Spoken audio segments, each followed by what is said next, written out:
My parents did that with me, and I tell the story in Money is Emotional where, I wanted to go to Miami University in Oxford. And that was considered out of state because I live, on the Kentucky side of the river. And, my parents got divorced the end of my junior year, and they were just like, sorry, Yeah. I know that's where you wanted to go. And, I pictured that being like the idyllic college experience. And it was like, you know what? You got a scholarship to NKU. That's where you're going. And I thought my parents were so mean at the time. But you know what? Now I'm like, thank you.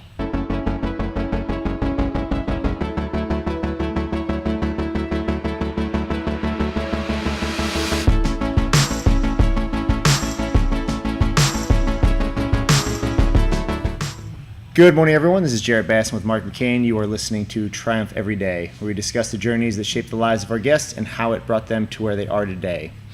And today we have Christine Luken. Is that correct? Yes. Christine Luken. Welcome. Mark actually has a little bit bigger relationship with you than I do. It's the first time we've actually met, which is pretty exciting. So I'm excited to have you here. Yeah, longtime friends, right? One of the cool things about small communities and a little social media back and forth and things like that. So it's pretty awesome to have you in here. And you are an author. You brought a couple books with you today.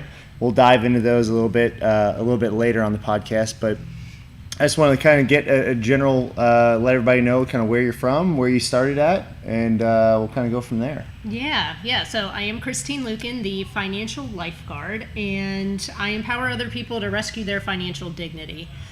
And my story starts with me basically losing my own financial dignity, which happened about 4 years after I graduated from college with an accounting degree. So I hit rock bottom to the tune of owing 3 different payday lenders. I was behind on all my bills. I was actually parking my car 3 or 4 parking lots over in my apartment complex so the bank wouldn't come and repossess my car because the payments were behind. And, it wasn't because I didn't know what I should be doing. It was because I had allowed my heart to hijack my wallet. I was engaged to a guy who had bad money habits. And, he was in and out of jobs, in and out of jail. Oh. I thought if I loved him enough that I would save him. I realized that doesn't happen. But, by the time I, got to a point to where I was ready to leave that relationship, I had no money to do that. And fortunately, my dad said, hey, come and stay with your stepmom and I for a couple of months. We're not going to pay your bills. We're not going to lend you any money, but we'll at least give you a safe place to regroup and get back on your feet. So, it was at that time that I realized that money is emotional and that we can know better. And yet, if we don't understand our own emotional and relational triggers around money, that can block us from achieving financial health.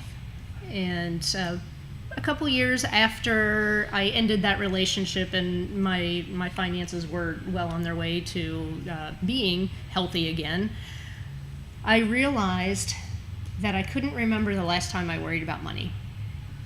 And to me, that was a complete and total shock because I was that person that laid in bed and tried to balance my account in my head and figure out if I would have enough money left for groceries after I paid the bills. And that's when I decided that there's probably a whole bunch of other people out there that are in that same situation and they don't even realize that there's another way to do this. And so shortly after that, I got involved with my church because they were teaching a financial literacy course. And I ended up being involved in that program for 10 years. And back in 2008, I got my counselor certification. And, it just started as this was something that I did for my church. I was just doing this as a volunteer. But the more I did the financial coaching, the more I realized, this is what I was put on this earth to do. And at the time, I was working for my family's business. I was the vice president of HR and accounting, and I was also a part owner of the business.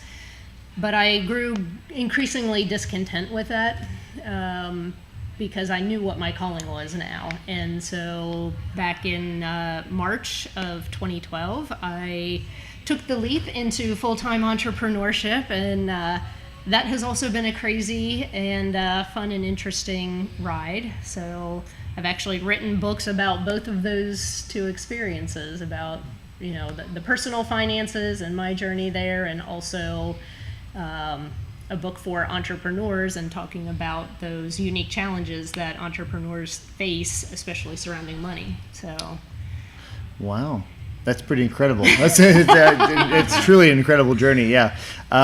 So one of the things that you kind of spoke about, which one of the first things you said was, you knew what you needed to do, but for some reason, you couldn't. And I feel like we see that a lot here, where it's like people know that they need to exercise, they know they need to eat right, and for one reason or another, they end up not doing so. Yeah. What was that kind of like trigger for you to really take the step? Like, I know I need to do this, and now I have to do this. Was it hitting rock bottom, or was it like? Yeah. I think it actually was, and I think sometimes a lot of people have to get to that point, and that rock bottom can look different for different people. I agree. It's really like an emotional thing. When I got to that point to where I'm like, I am just sick and tired of this. And, for some of my clients, it might be, I had a guy who was making $300,000 a year, and he bounced a check. And he was like, that was his trigger. Yeah. It doesn't necessarily have to be, oh, you owed three different check cashing places like I did, but it is that feeling of something has got to change, and I'm ready to do what it takes. Yeah. When you originally made that decision that I'm going to change, was it all on your own? I mean, obviously you had some help from family, but as far as the money side of things, was it all on your own, or did you have some help along the way? So one of the things that my dad did probably the first week I moved back in with him was he sat me down and he said, we need to create a plan for you. And I knew how to do a budget. I was helping the family business to create a budget. This was like a multi-million-dollar machine tool company. But I was just so emotional about my own mess that I was just paralyzed. And I really needed someone to just lay everything out for me and say, do this first. And then when you're done with that, do this. And he basically gave me like 2 or 3 things to do and said, you do these 2 or 3 things, and then we'll meet again next week. And then all of a sudden, I was unstuck, because I was like, when you look at the whole big picture, and that, for health, it's the same thing. When you look at everything that's wrong, it's overwhelming. But if you say to your client, I just want you to go home and do 10 sit-ups and 10 push-ups every day, and then come back next week. Some momentum. Well, and that's why I asked is when you basically said it sounded like you had a coach. Yeah, you had someone to direct you in this manner. Yeah. That for whatever reason you were up against the wall, and then someone just said, just do these 2 things. Like, I can breathe. Yes. So and that's where again we see these parallels that we see a lot, where people know they need to do this stuff, they just have no idea where to start. And there's just so much, even especially in the world of economics as well, like there's so much stuff flying at you at all times. Right. How do you separate the good from the bad? The stuff that's pertinent to your life, that things that you should listen to versus just something that someone put out on Instagram. Right. And each person is different. And so, when people work with me, I don't have like the 7-step process. It's really a matter of getting to know people, getting to understand what their goals are, what's most important to them, what their emotional triggers are, and then I can craft a plan that is going to address those pain points right off the bat.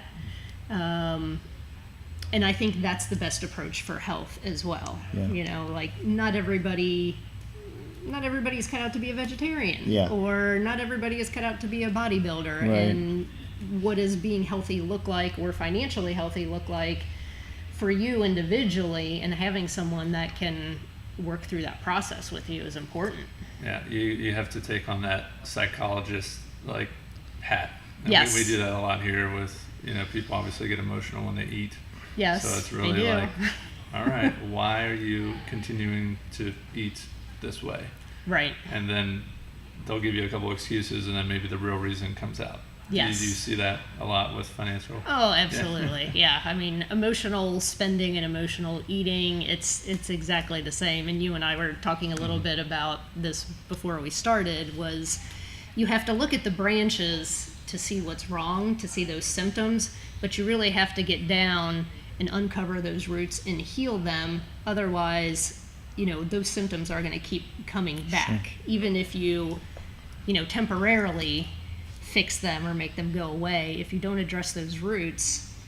It's kind of why we've recently kind of took a stand on 30-day challenges from a nutritional perspective, because it's like a quick little I lost 20 pounds, and then within 2 months, whatever, they're gaining it back, because we haven't built a lifestyle change. Absolutely. Into them. It's just a quick little.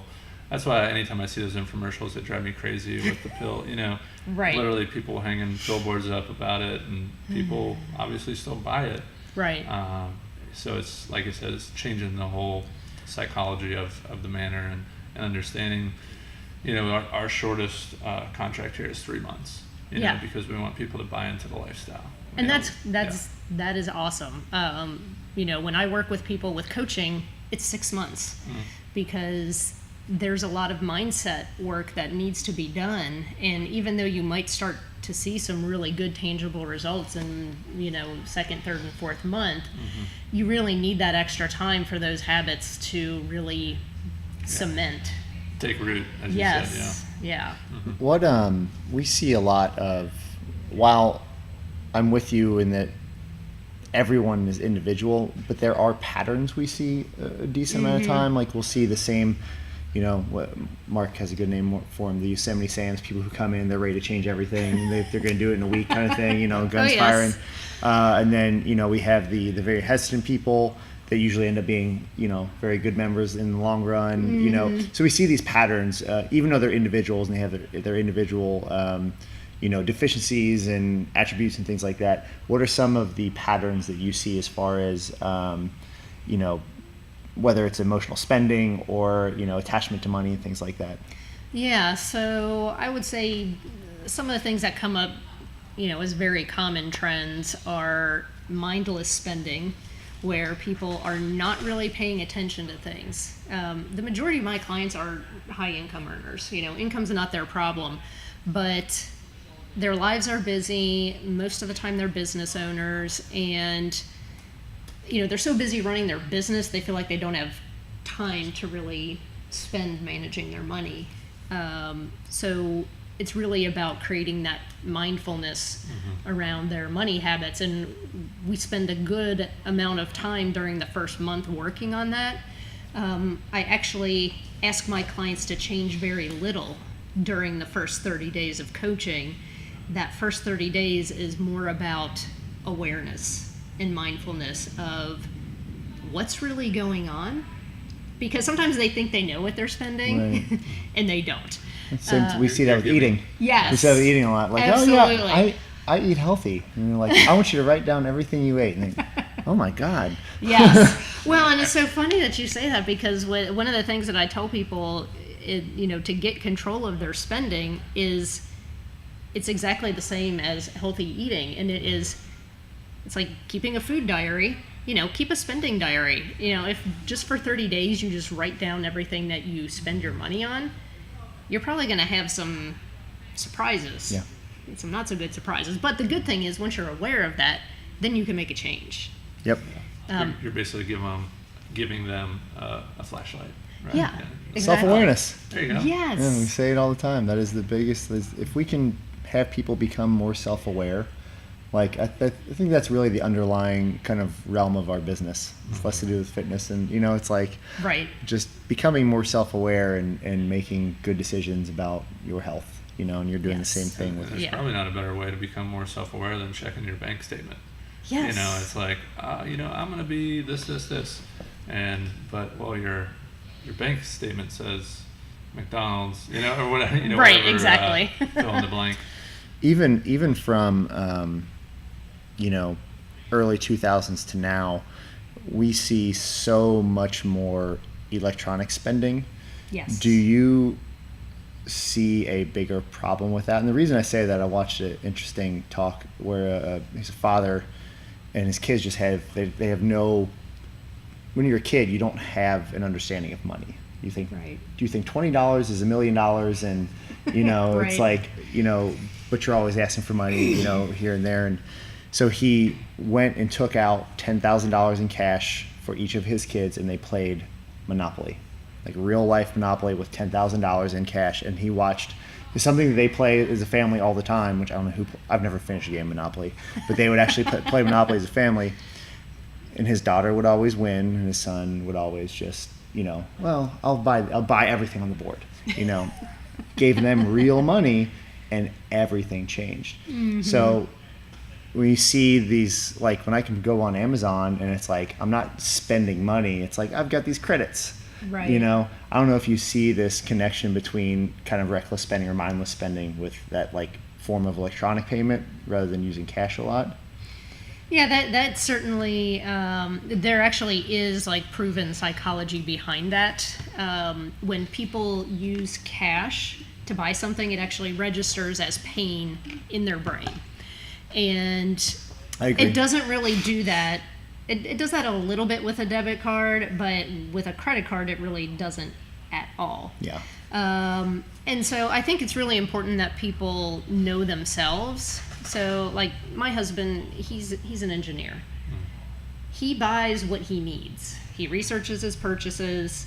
He doesn't overspend. So whether he's going to buy the same thing and spend the same amount, whether he's using cash, debit, or credit. But I would say that's probably about 15% of the population, And what I'll tell people is sometimes it is good to get reacquainted with your cash, especially on the categories that you have a tendency to overspend on. And food is a huge black hole in most people's budget between groceries and eating out.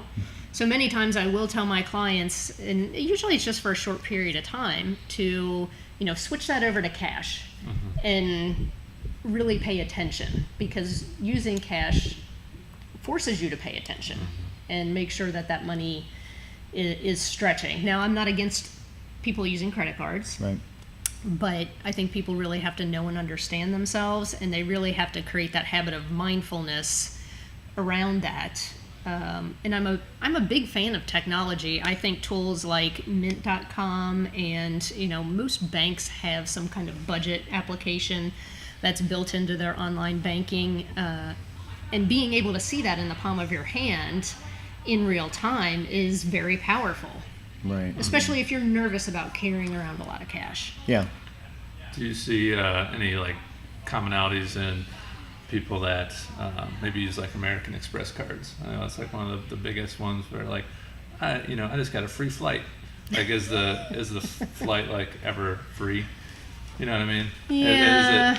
There's obviously some good with Right. If you do the numbers. Like, all right, if I got a Discover card, I get 2 to 3% back.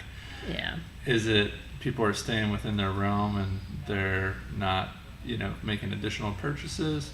You know what I mean? Yeah, it's very individualized. I see some people who, they're fine using a credit card. They're not overspending. They're, they're meeting their savings goals and they're saving for retirement. But if you've got somebody who isn't in that situation, they don't have an emergency fund. They're not really putting money in their retirement savings. It is really about knowing yourself and your own Right. your own triggers.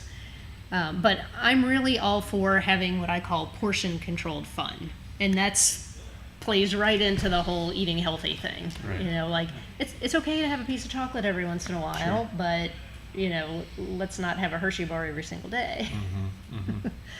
Yeah, you don't want to feel, I guess, what the credit card thing is it's like incentivizing you to spend more. Of like course. You know what I mean? Yeah. So that's just staying within your own limits and setting almost financial goals, I'm sure. Absolutely. And yeah. for some people, it may help them if they actually call the credit card company and request to have their limit decreased. Yeah, because if you have good credit, you'll automatically get it.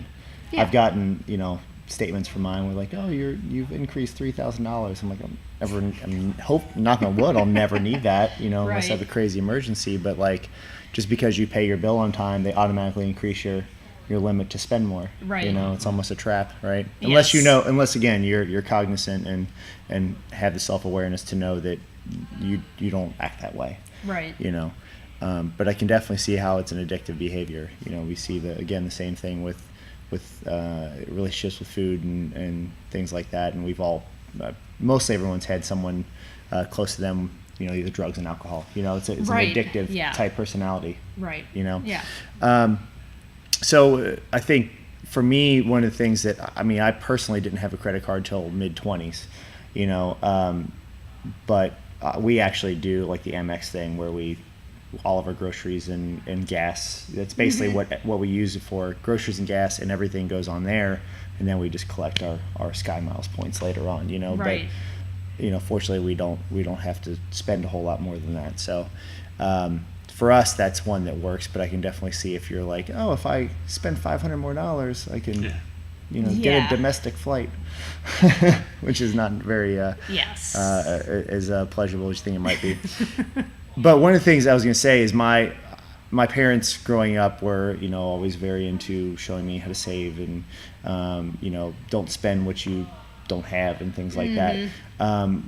Do you have any like new parents? Because I feel like that's one, as far as like, especially with the word millennial being thrown around a lot, like where we have no idea what we're doing. And I don't think that's necessarily true. But in the same token, I feel like young parents need to step in pretty early on and show their kids the value of $1. Absolutely. Yeah. And, that's one of the reasons why I wrote my first book, which is Money is Emotional, Prevent Your Heart from Hijacking Your Wallet. It really is the basics on personal finance and how to get and stay financially healthy. And there's a whole section in there on how do you talk to your kids about money in an age-appropriate way. And I've got a good friend, his name is James Lenhoff, and I actually interviewed him. So his podcast is actually on my blog. It's called The Bank of Mom and Dad.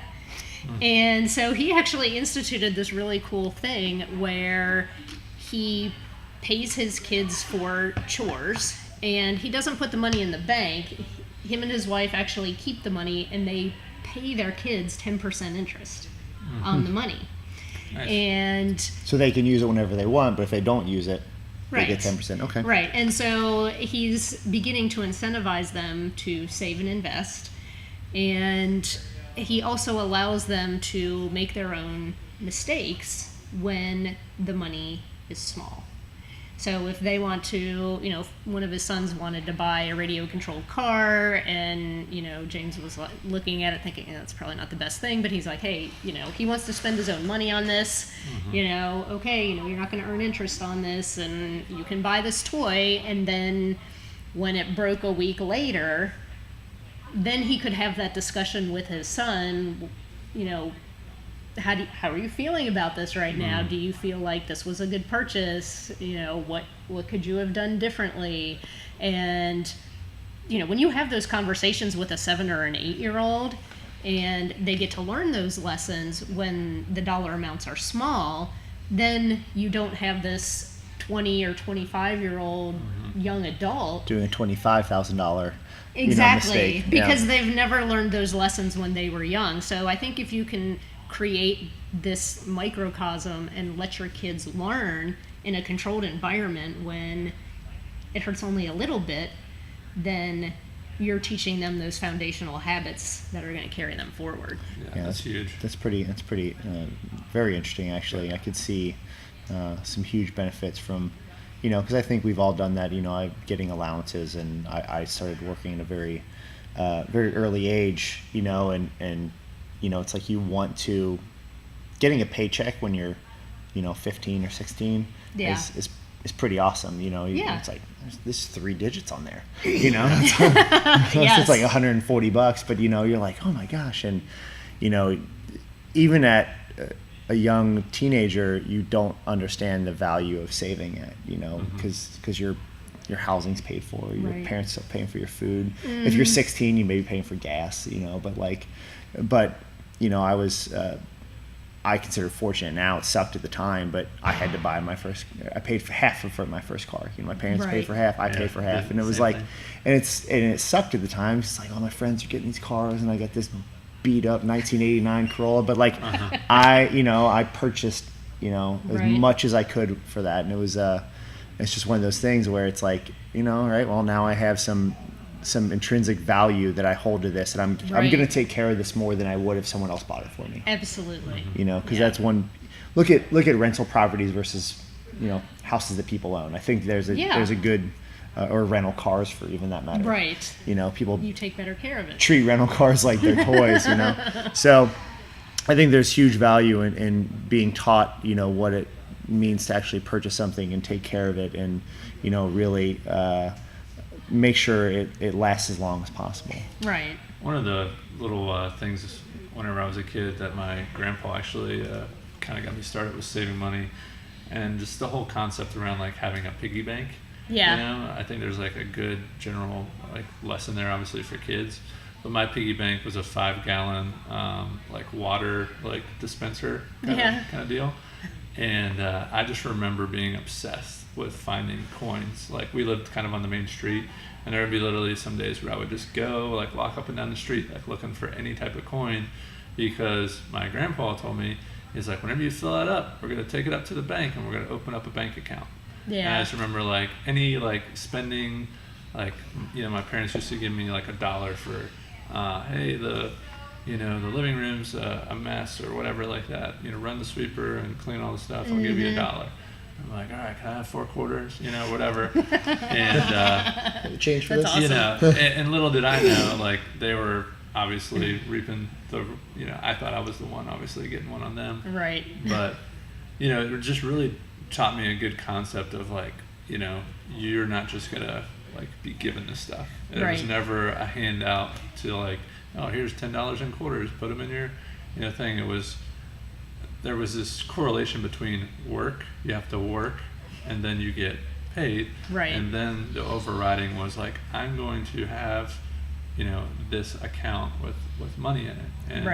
And that was at, 8 or 9 or whatever, it was. And then even just starting working with my dad for $5 an hour, painting houses and stuff like that. Right. It was I wish it was a lesson that everyone can learn. And again, I'm not necessarily the best with my money, and I definitely had some emotional spending, as a teenager and all that stuff. But just having that concept of like, hey, you have to save your money, starting at an early age and work and earn, and it was huge. Yeah. Well, and I think one of the greatest disservices that parents can do is to shield their children from financial consequences.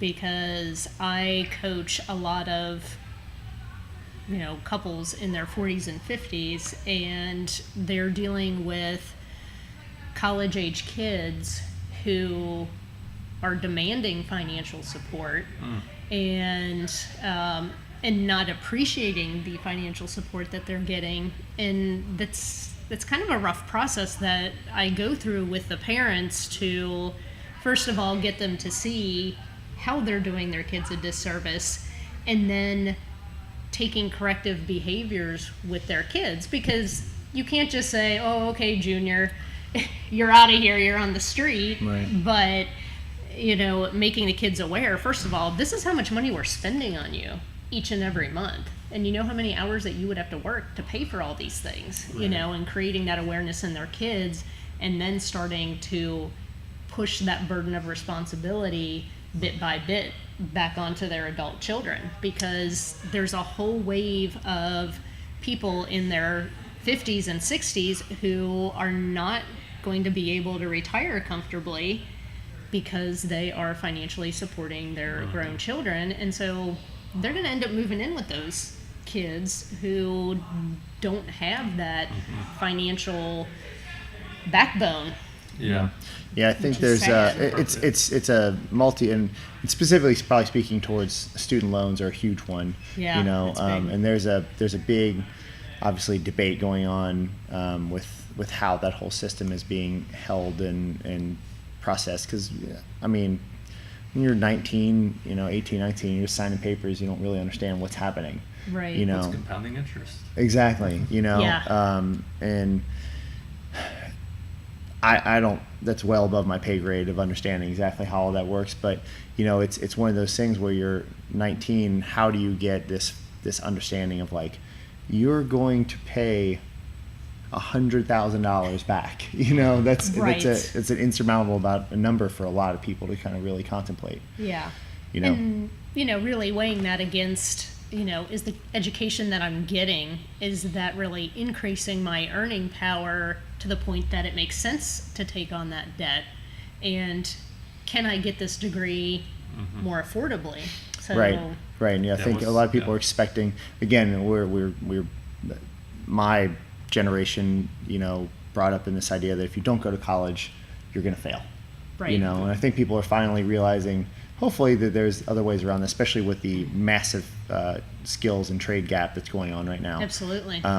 But there's other ways to go about it, Yeah. and a lot more affordable ways, but a lot of people want the quote college experience. Yeah. Whatever that may be for you. Right. So, so there's a lot of other ways to go around it, and way more affordable ways. Right. And, parents also have to take that initiative. One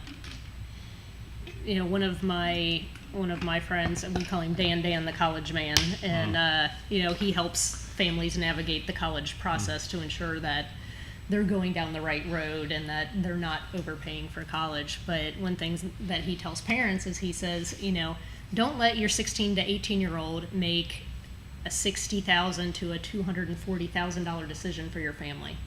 They're not equipped to do that. Right. And, my parents did that with me, and I tell the story in Money is Emotional where, I wanted to go to Miami University in Oxford. And that was considered out of state because I live, on the Kentucky side of the river. And, my parents got divorced the end of my junior year, and they were just like, sorry. Yeah. I know that's where you wanted to go. And, I pictured that being like the idyllic college experience. And it was like, you know what? You got a scholarship to NKU. That's where you're going. And I thought my parents were so mean at the time. But you know what? Now I'm like, thank you. Yeah. Because they didn't incur any debt. I graduated debt-free. And, although sometimes it can be mean, it's like, hey, thanks, Mom and Dad, for doing the right thing and making the right decision. On the opposite side, sorry to jump in, I did the opposite thing. So, I still, at 32, I still have college debt kind of looming. Yeah. And I pay my $450 a month for a student loan that I don't really use my degree. You know what I mean? So it's just one of those things. Because it's there's such a finite amount of people that are like, this is what I'm gonna do.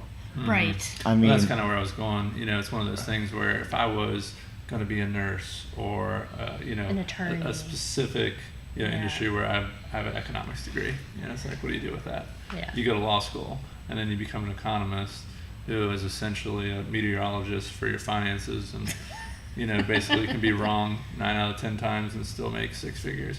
But obviously with running the business, there's some applicable skills. But again, as opposed to going to the University of Cincinnati, I should have went to my community college in my hometown 2 years for free. Right. And then, obviously, hindsight's always 20/20. Yeah. And then again, you don't know what you don't know. But there's a lot of kids I'm obviously one of many kids that, me and Jared are basically the same age,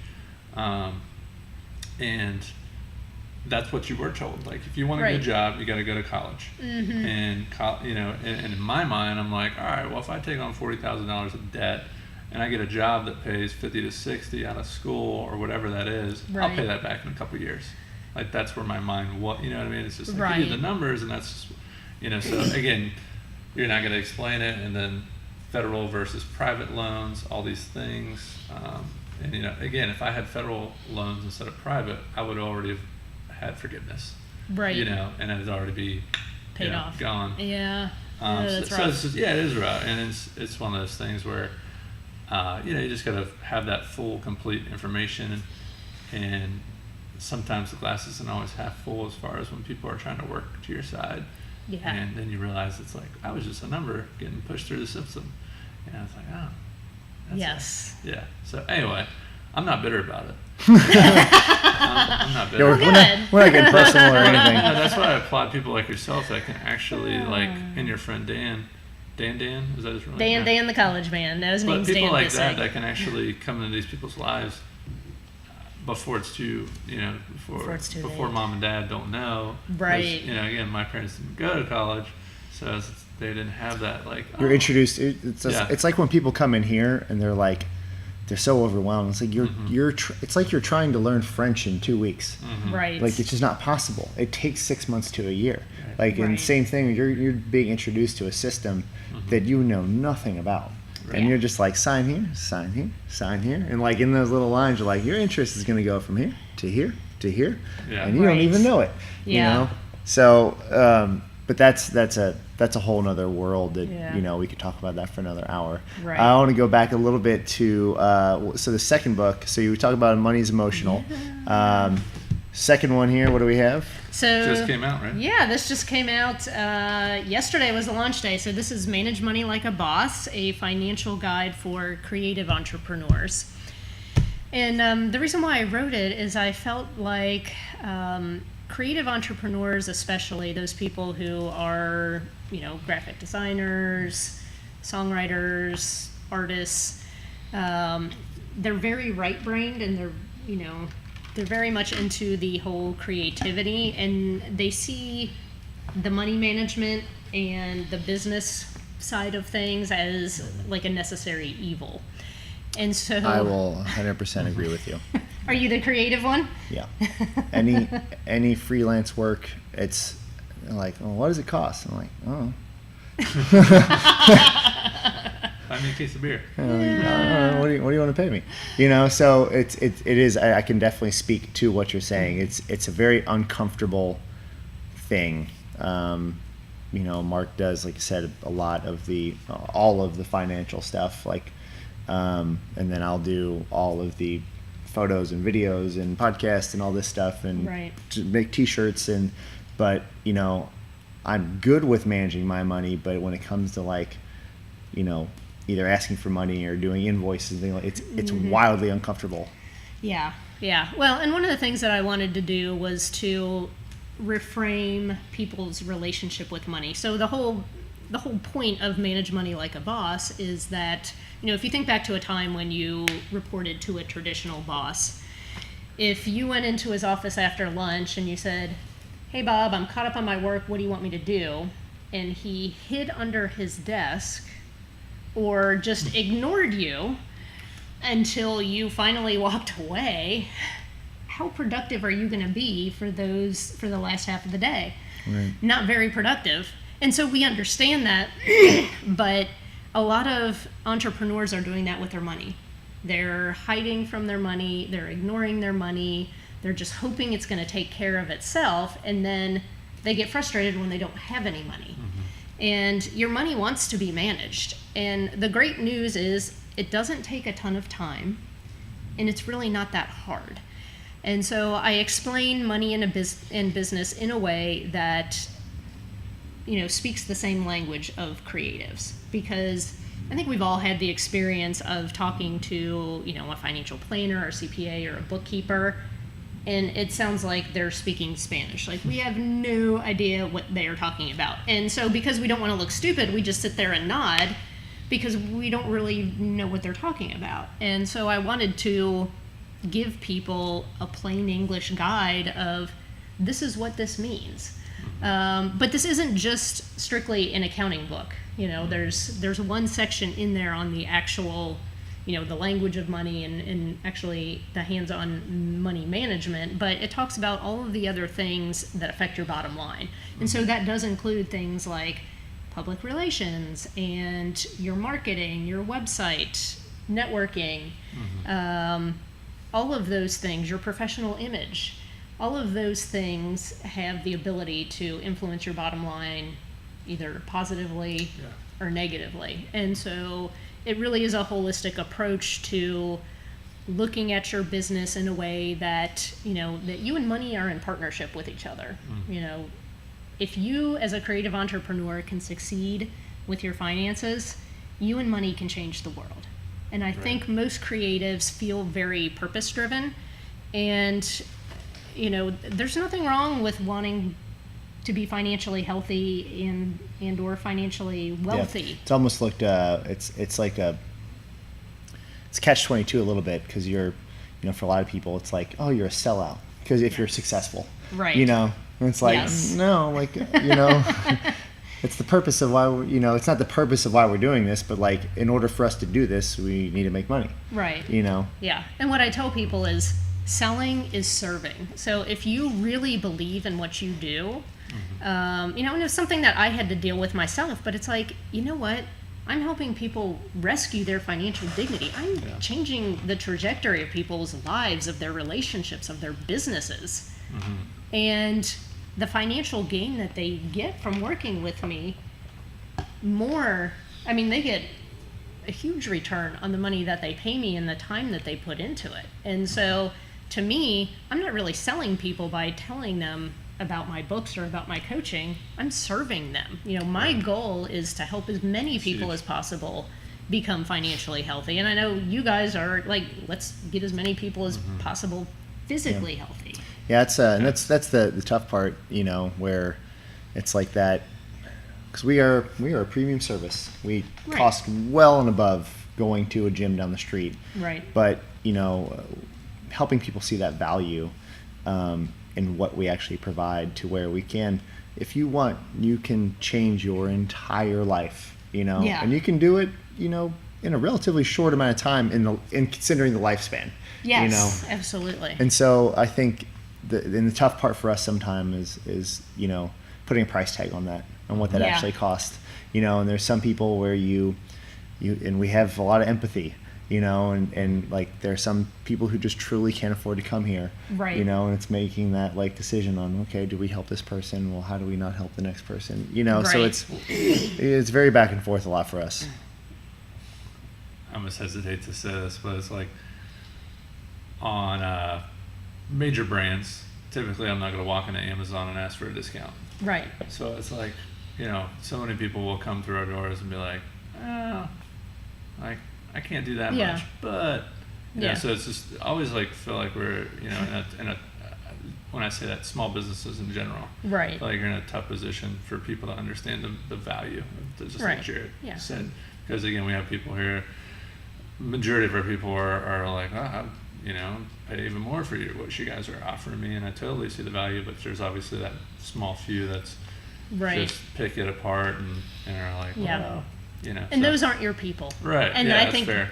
That's one of the things that when I'm working with entrepreneurs is to tell them not everybody is for you. You're not for everybody, and if you try to be everything to everybody, then nobody hires you. I mean, you have to really get super focused in. And one of the reasons why I did write my books is because I know that I can't work with everybody one-on-one. Most of my coaching clients are high-earning professionals like attorneys, doctors, and entrepreneurs. Most of my clients make six figures.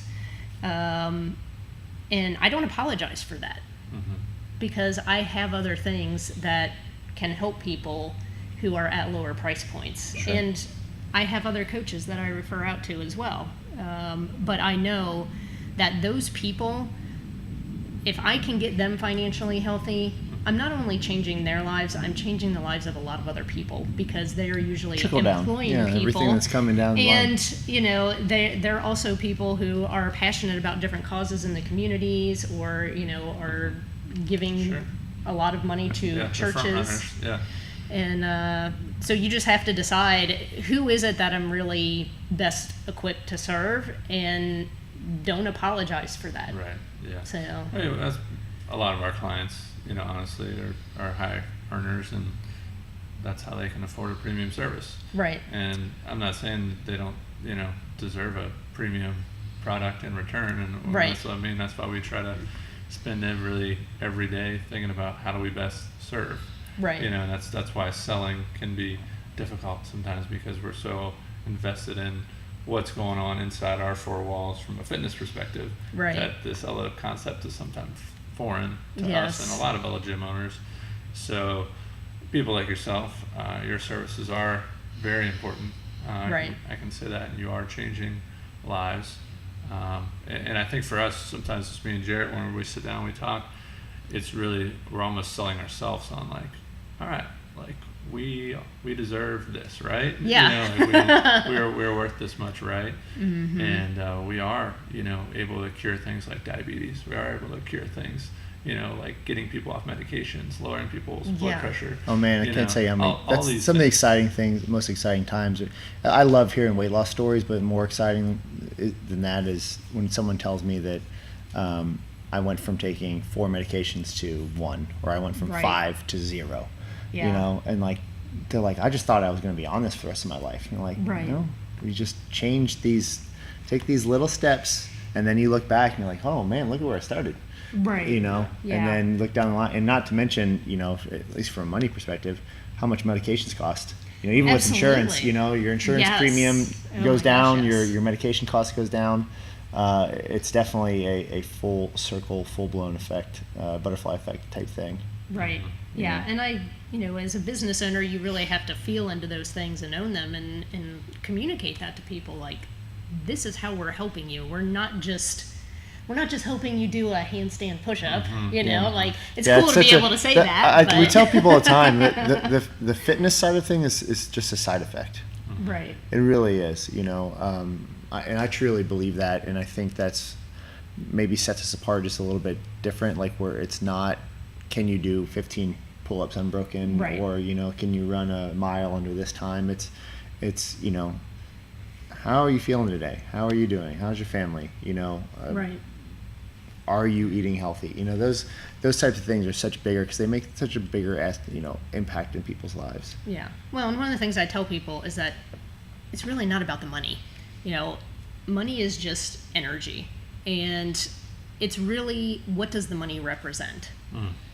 You know, like if you woke up tomorrow and you felt really great about your finances, what would that mean to you? So, you know, let's just say you owe $10,000 left on your student loans, and, you know, you might be thinking like, you know, I want $10,000, but it's not really the $10,000 you want.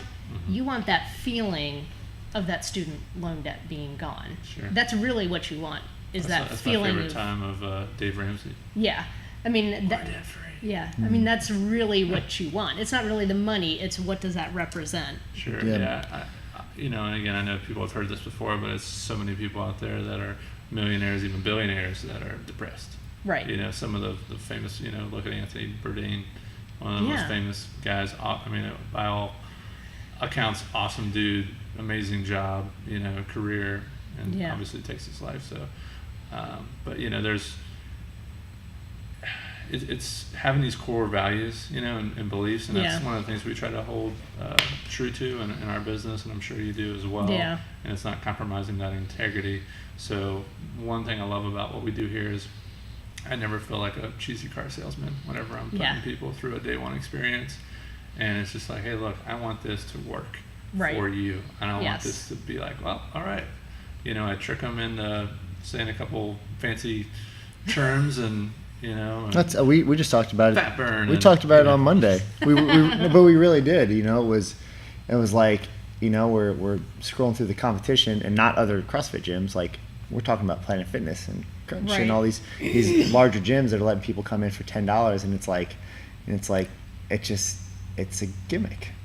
Yeah. Right. You know, and it's like that's one thing we never want to be. We want to hold true to our core values, and it's just tough because we have to make money to be a business. Right. And how do you do that? You know, we're holding on to the core values, but how do you make sure that you still make money? You know. Yeah. So that's always our fight, I guess, internally, Yeah. which is how do we continue to thrive without selling out and And you can do both. yeah, that's what we You want. can do both. That's something Yeah. I help my business clients with, where it's like, you know, yes, just understanding your value and what you bring to the table. And so my business coach had me do an exercise that I thought was really super cool, and I talk about it in the book, and that is writing out 10 reasons why I'm not the right business coach for you, or why you wouldn't hire me to be your financial lifeguard.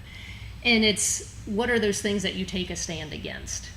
You know? And so it's like, well, if you want to live to be 99, or if you want to work until you're 99 and never retire, then maybe you wouldn't want to hire me as your financial lifeguard. Or if you enjoy sleepless nights, tossing and turning, worrying about your debt, then maybe you wouldn't want to hire me. Sure. Yeah. I like or if that. You want somebody to come in and chop up all your credit cards, I'm probably not the right person for you, because I don't do that. Yeah, because you just get another one. Well, I mean, because it really is all about, like, taking that stand and purposely polarizing people. Right. Because then you're going to attract the people who are like, I am all in with you, I 100% believe how you're helping me, and I'm going to go tell all my friends about all the awesome results that you're giving. Well, and that is the wonderful thing about our people. I don't want us to be a complaint. Hopefully it's not coming off as complaining, but our people stand by us day in, day out. Fantastic. It's truly incredible. You know, just to see people, not even when you're in need, just like, hey, I told 15 people about you yesterday because I had a great workout. Yeah. You know, and like, I love that kind of stuff. It gets me so excited. I know this just came out yesterday, so I don't want to jump too far ahead, but what's kind of on the horizon for you in the future? Yeah, so one of the things I'm going to be working on between now and the end of the year is creating an online course for the individuals who aren't able to hire me to work with them one-on-one. So it's really going to be kind of the step between the book, you know, if people feel like they want more information or they want a little more hands-on. It'll be an online course with videos and worksheets, and it's basically going to walk people through the process that I go through with my clients one-on-one. Sweet. Smart. Yeah, so I haven't come up with a snappy name for it yet, but I'm sure I will. Yeah, it'll hit you randomly. Yes. There's always the best ones. Yeah. Where can everyone kind of find you? Yeah, so they can find me at ChristineLuken.com, or they can go to moneyisemotional.com. That'll take them straight to the Money is Emotional book, and they can also put in managemoneylikeaboss.com. That'll take them to the books. And actually, they can find both of them on Amazon.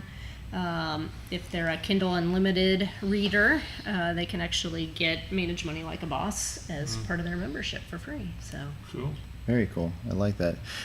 We always like to kind of wrap things up with a very simple question, and you're the first kind of money person we've had on here, so it would be interesting to see in this very simple, just what is your definition of success? So my definition of success when it comes to money is waking up in the morning and feeling really good about where you are financially.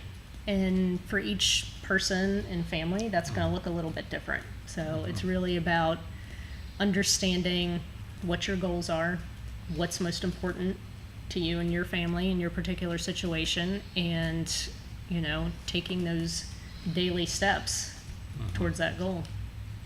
Awesome. Well, thank you. Appreciate you coming on today. Thanks for having me on. Yeah, absolutely. Yeah, it's been great. Obviously, check Christine out wherever you can. 2 books out now: The Money is Emotional and Manage Money Like a Boss. Both out on Amazon.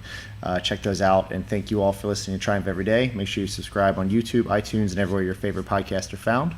You can find us on TriumphStrength.net, on Instagram at TriumphStrength, and Facebook at Facebook.com/TriumphStrength. See you guys next week. Thank you.